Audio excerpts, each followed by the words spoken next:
आज के संसार में और कोई न सुखी है, पर किसी न किसी बात से हर कोई दुखी है, किसी न किसी बात से हर कोई दुखी है।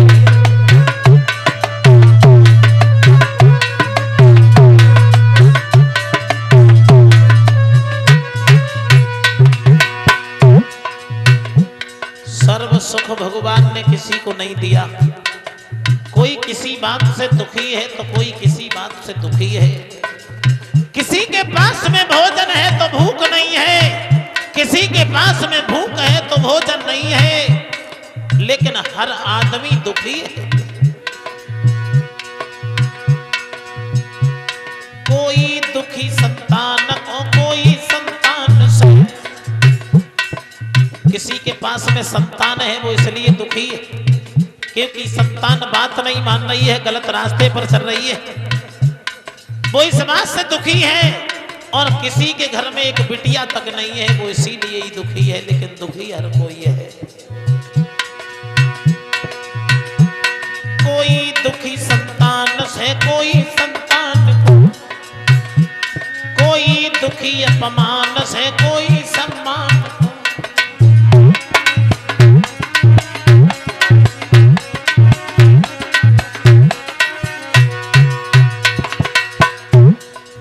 किसी बेचारे का सम्मान इतना है, किसी की इतनी इज्जत है, वो इज्जत से ही दुखी है कि भैया कहां कहां जाएं। अब किसी नेताजी को ले लो, किसी विधायक जी को पकड़ लो, उनके पास में इतना वक्त नहीं है जो अपना सम्मान कराने के लिए गांव-गांव पहुंच पाए। जहां भी जाते लोग माला पहनाते, बड़ी इज्जत देते हैं, आओ नेताजी बैठो खाओ पियो। बाकी बाद में कोई समस्या भाई तो बताई, लेकिन वे जाई बात से दुखी है कि हम जाएं तो जाएं कहां। और कोई बेचारे जमात से दुखी है, बिना की कोई इज्जत ही नहीं करते, जो पकड़ तो है सोई झोरा से भींच दे तो हाल बेचाई से दुखी है कि भगवान हमारी कोई इज्जत ही ना है गाँव में। हर आदमी दुखी है। सब दुख से न होवे बड़ा दुख शरीर का, और भोगता है प्राणी फल अपनी तकदीर का।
दुखी हर व्यक्ति है, कोई किसी बात से दुखी है, कोई किसी बात से दुखी है।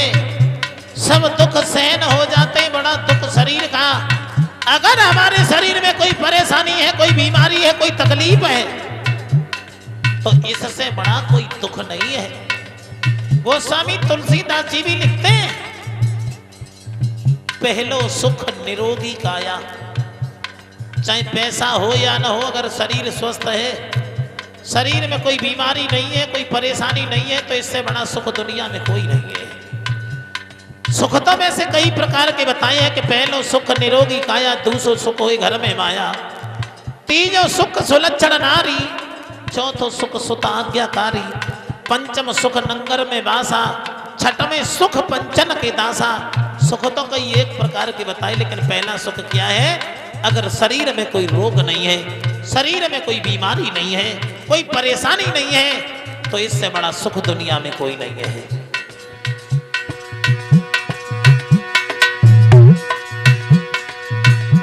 सब दुख सहन होते, बड़ा दुख शरीर का, और भोगता है प्राणी फल अपनी तकदीर का।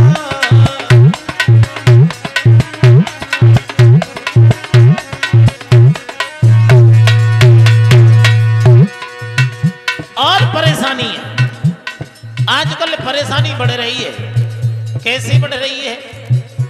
घर घर में आजकल की महंगाई मारी गई। आजकल इतनी महंगाई है, ये भी एक दुख है। घर घर में आजकल की महंगाई मारी गई और गेहूं मिले उधार तो पिसाई मारी गई।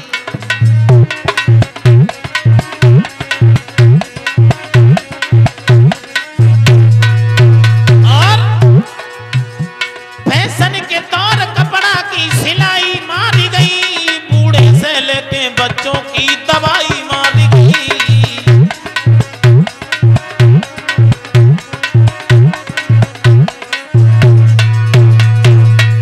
आजकल के जमाने में लिखा कि घर घर में आजकल की महंगाई मारी गई, गेहूं मिले उधार तो पिसाई मारी गई, फैशन के तौर कपड़ा की सिलाई मारी गई और बूढ़े से लेके बच्चों की दवाई मारी गई। पहले तो बीमार हो तब दवाई खाओ, अब कोरोना चलो न बीमार हो तो वैक्सीन लगवाओ। कच्चो कच्चो तो जब वैक्सीन तक बीमार हो गए।